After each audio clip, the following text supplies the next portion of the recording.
Bonjour à tous, content de vous retrouver pour cette première vidéo sur le mindset des champions.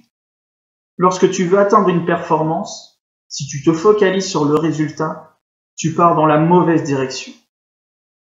Car le cerveau va avoir peur de perdre et ne va pas s'engager à 100% dans l'action.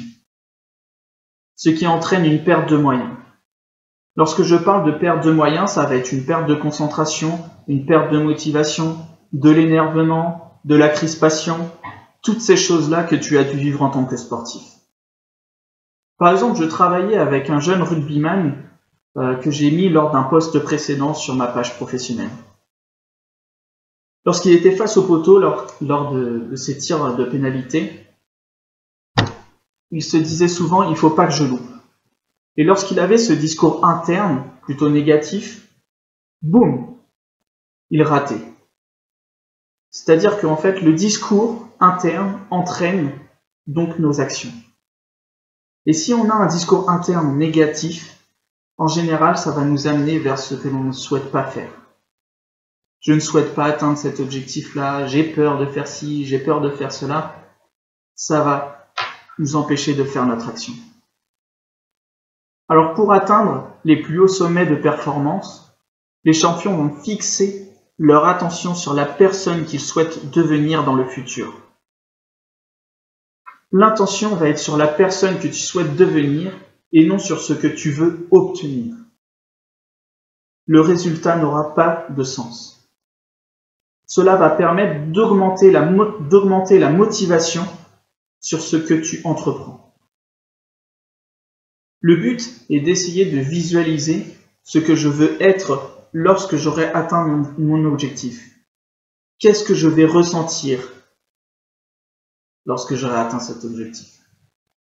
Et du coup, je vais visualiser avec conscience chaque jour cette personne que je veux être.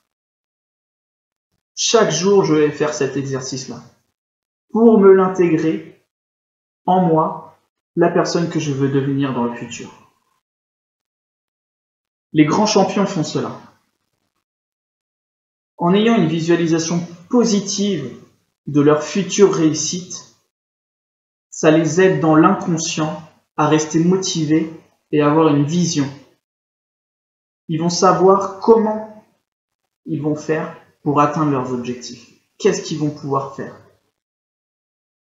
En mettant ça en place, tu n'auras plus peur de ne pas être à la hauteur. Le résultat sera secondaire. Tu seras confiant et serein lorsque tu arriveras sur le lieu des compétitions. C'est donc vraiment sur l'identité qu'il faut travailler et toutes les techniques de préparation mentale ne serviront à rien sur le long terme. Il faut d'abord travailler sur l'identité, sur la personne que je souhaite devenir pour pouvoir ensuite travailler sur des techniques de préparation mentale. Beaucoup de sportifs font cette erreur. Ils vont vouloir travailler sur la sophrologie, avec de la sophrologie, travailler sur des techniques de préparation mentale comme la visualisation, comme ça va être la visualisation, ça va être le discours interne, toutes ces choses-là. Ce travail ne servira à rien si l'identité n'est pas travaillée en amont. L'objectif, du coup, ça va être de se forger une identité de gagnant, quelles que soient les circonstances extérieures. C'est ça qu'il faut forger pour gagner. Et tu n'as qu'une seule carrière de sportif qui est plus ou moins courte ou plus ou moins longue. Mais si tu ne travailles pas sur cette identité-là, ça va être compliqué d'atteindre les plus hauts performances. Donc réfléchis à ça.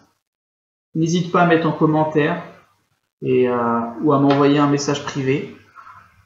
Et je vous souhaite une bonne journée.